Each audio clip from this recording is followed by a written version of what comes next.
ito ay rated SPG. Striktong patnubay at gabay ng magulang ang kailangan. Maaaring may masiselang tema, lengguwahe, karahasan, sexual, horror o droga na hindi angkop sa mga bata.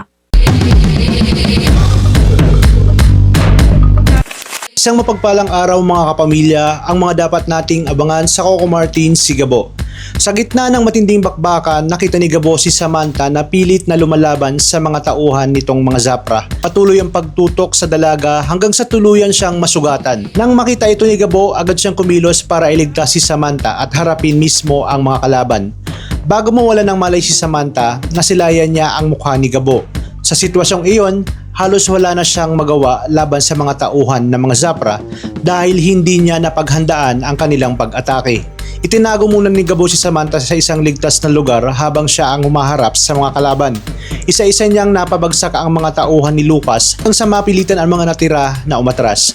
Pagkatapos ng laban, agad na isinama ni Gabo si Samantha sa kanilang bahay. Nagulat naman si Mang Rudy nang makita siyang biglang lumitaw mula sa bubong at may kasama pang isang babaeng walang malay. Ipinaliwanag ni Gabo na nakita niya si Samantha sa daan at tinulungan niya ito para hindi mapahamak. Hihintayin lang daw nilang magising uli ang dalaga bago nga siya makaalis. Napansin din ni Rudy ang pagkakahawig ni Samantha, batang dati niyang nakita na kasama ni Ricardo. Dahil dito, tinanong niya si Gabo kung saan niya nakuha ang babae. Pero hindi na nagbigay pa ng mahabang paliwanag si Gabo. Sa halip, inasikaso niya si Samantha at agad na ginamot ang mga sugat nito. Nagkaroon din ng pagtatalo sa bahay dahil kailangan nilang alagaan si Samantha habang nagpapagaling. Ipinaliwanag ni Gabo na mayroon siyang trabaho at kaya niyang tumulong sa gastusin. Kaya hindi na nila kailangan problemahin ang pang-araw-araw na pangangailangan nila. Kinabukasan habang nagpapahinga si Samantha, binantayan siya ni Gabo. Nang mapalapit siya sa dalaga, biglang nagising si Samantha at agad siyang sinampal. Inakala niyang may masamang balak si Gabo, pero ipinaalala naman ito na siya mismo ang nagligtas sa kanya mula sa mga tauhan ng Zapra.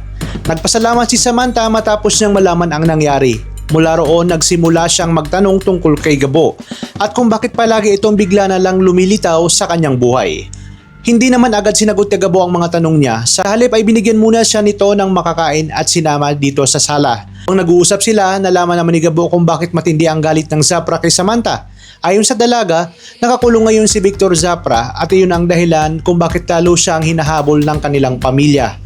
Galit ang mga Zapra at determinado silang panagutin ang mga taong itinuturing nilang may kagagawan sa nangyari kay Victor. Ikinuwento rin ni Samantha ang sinabit ni Mr. Chan. Tinambagan ito kasama ang kanyang mga kasamahan. Nasawi naman ang Team Bravo matapos ipagtanggol si Mr. Chan. Sa huli, pinaslang din si Mr. Chan ng mga Zapra dahil siya nga ang isang mahalagang testigo laban dito kay Victor. Aring maging dahilan para manatili itong nakakulong.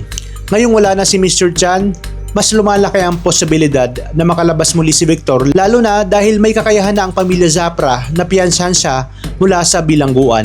Pakaabangan natin ang mga susunod na kaganapan dito lang sa Coco Martin si Gabo. Maraming salamat sa inyong panonood at pagpalain tayong lahat mga kapamilya.